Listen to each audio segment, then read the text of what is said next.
Hello, everybody. This is Your Life, My Hands, and welcome back to my kitchen.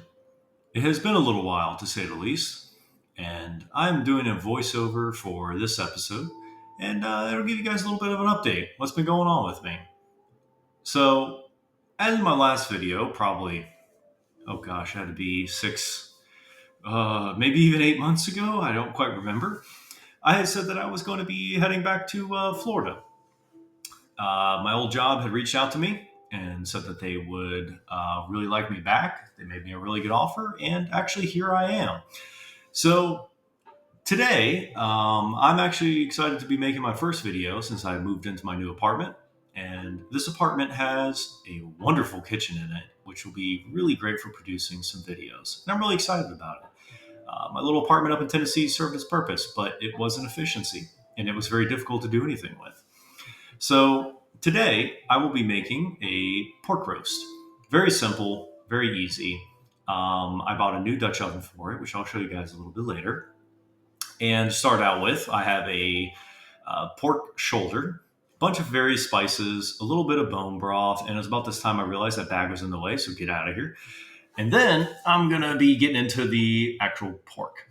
And I actually have an apron now too, which is kind of nice. I actually went out and bought one along with a whole bunch of other things to make my kitchen a little bit better.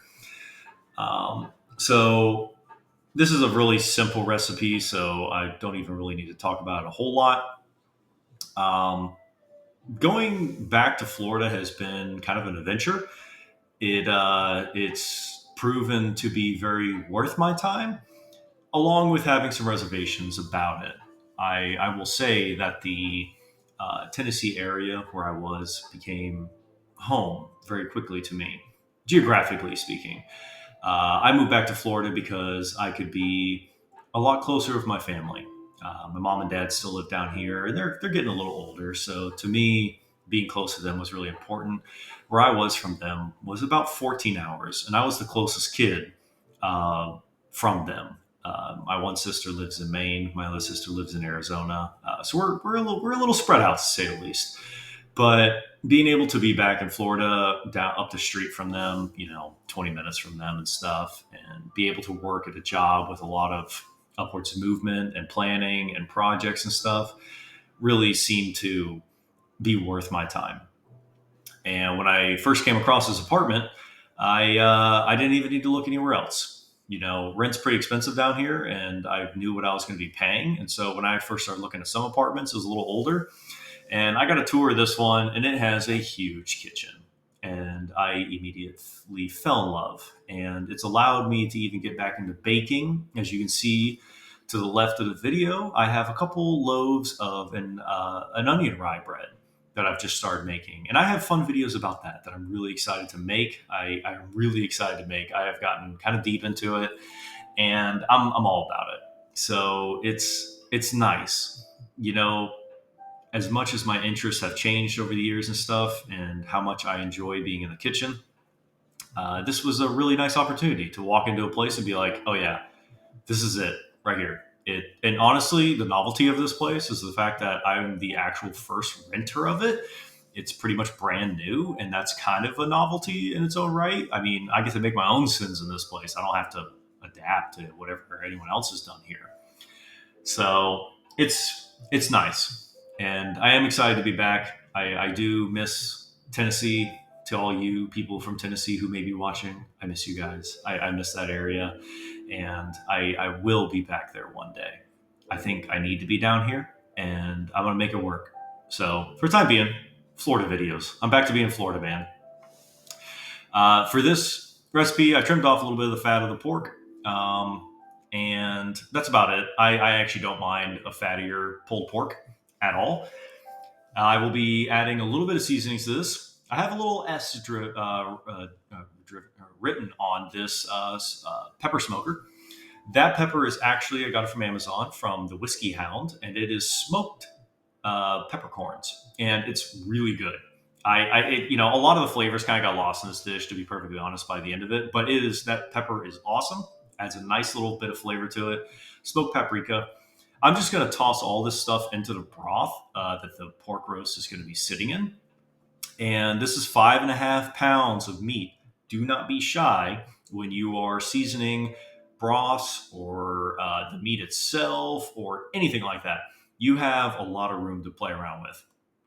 So all that's been kind of lightly seasoned, and then I'm going to, of course, get into seasoning the meat a little bit, and we will go into the cooking part.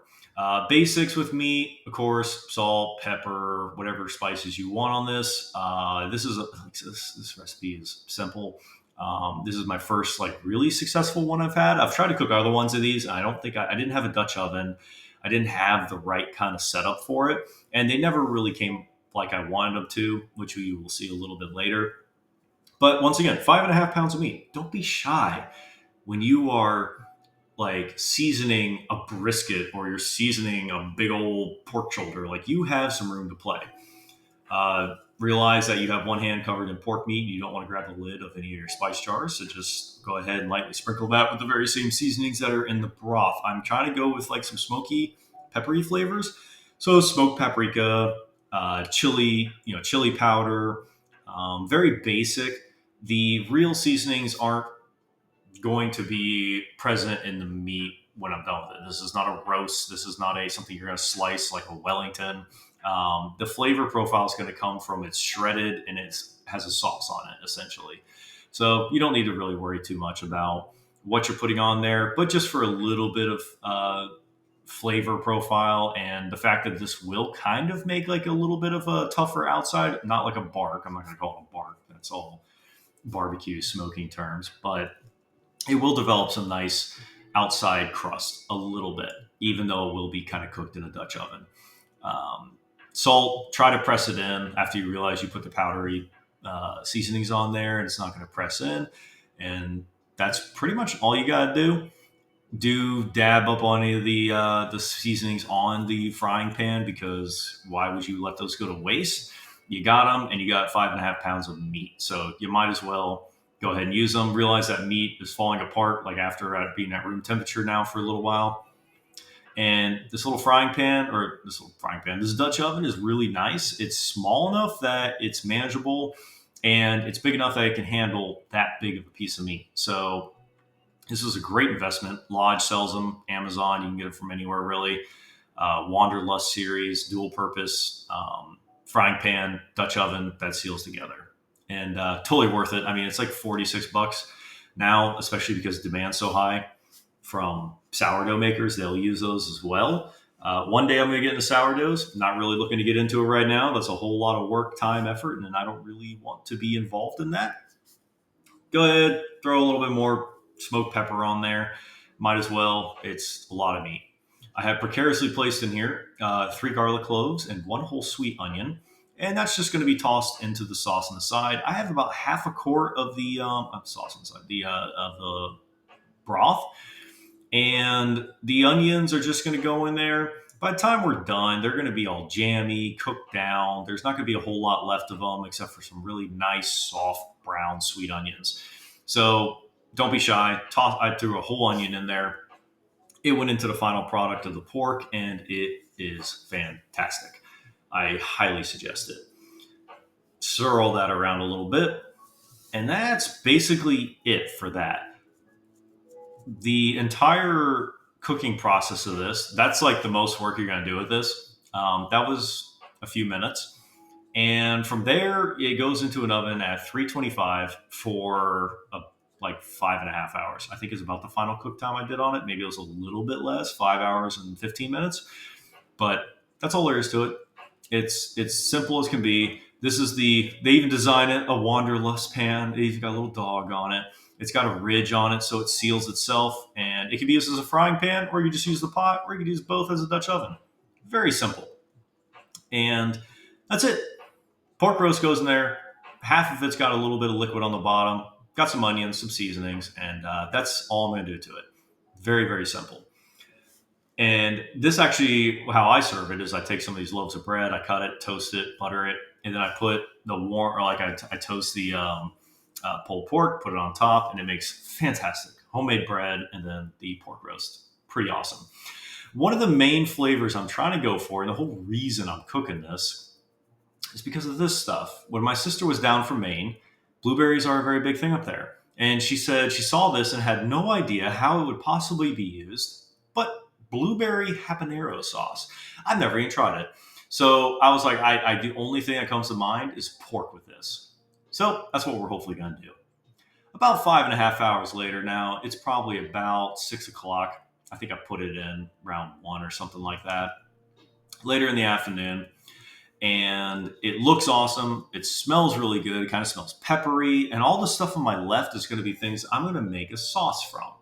So I grabbed the spoon, closest thing to me. It's not really the best thing, but I wanted to see if this thing is going to fall apart. And even just lightly poking this, it had the perfect consistency. And the second I touched the bone, I was like, oh my God, am I going to be able to do it? Am I going to be able to do it? And I like started touching it and poking it, and it just slid right out. I was thrilled. I was so thrilled about this. Pork bone slid out. I knew I had the right texture. I knew I had the right consistency. And I was like, this is going to be awesome. So what I did is I ended up taking all those different various things. I think it was a tablespoon of Worcestershire, whatever they call it now. A little bit less than half a cup of soy sauce and teriyaki sauce, the gochujang. I put ground or like whole grain mustard in there. I put all sorts of stuff. Added it back into the broth with the onions and garlic. Cooked that down. Let it reduce a little bit. Added some cornstarch slurry, about 2 tablespoons of cornstarch, 2 tablespoons of warm water. Mixed it up, lightly added it in, and it created a nice thick sauce. This stuff just started shredding apart the second I mashed it with a fork, and it's just beautiful. Like watching that happen, and like I've never really got to that point where I could make a pulled pork like that. And all I had to do was put it in 325 for like 5.5 hours and just walked away. Let it cool down a little bit before I took it out of the pan. You know, it was like, it's so simple. And I got so much food out of this. The fat is rendered completely out. Everything is just completely cooked down. It's awesome. And just by itself, it tastes like pork with a little bit of seasoning. It's really not, it's pork. I mean, it's what you add into pulled pork that makes a difference. You can't season a slab of meat like that heavy enough to get all the flavors in there. And plus, I don't have a smoker, so a lot of smoke flavor is what people look for. But I needed a bigger bowl. I like when that happens. So I ended up shredding it down a little bit. And I've had a lot of luck just shredding it, mixing it, and I don't go too aggressive with it. I mean, by the end of it, I like a very finely shredded pork. I'm not a big fan of like huge chunks in it. I don't mind animal fat or just the fat in there by itself. I think that adds a lot of great flavor, moisture, especially when it's reheated, because this is all for lunches. And I just tear it up, let it mix, let it do what it needs to do, and it's pretty finely shredded by the time I'm done. But I think you get the most flavor and the most out of whatever sauce you're putting in there. I do have to consistently sample it because it's really good, and it was amazing. It was so juicy. I've had some dry pulled porks before, but this one, I don't know if it's because I didn't cut much of the fat off or it was just pulled at a really good time. It was so juicy. Even being shredded, there was no fiber to it, and it was just awesome. So this is just kind of like a Asian sauce, I guess you could call it. It's a lot of Asian flavors in there, just very salty, umami, and you just basically start ladling this in until you're happy with it. I found personally that I really liked a good bit of sauce in there, and it's kind of wet, I guess you would call it. And it just turned out awesome. You know, I'm really glad to be where I'm at. I'm really excited, and I can't wait to be making more videos with you guys for you guys and getting into baking too. Take care, everyone. It's good to be back.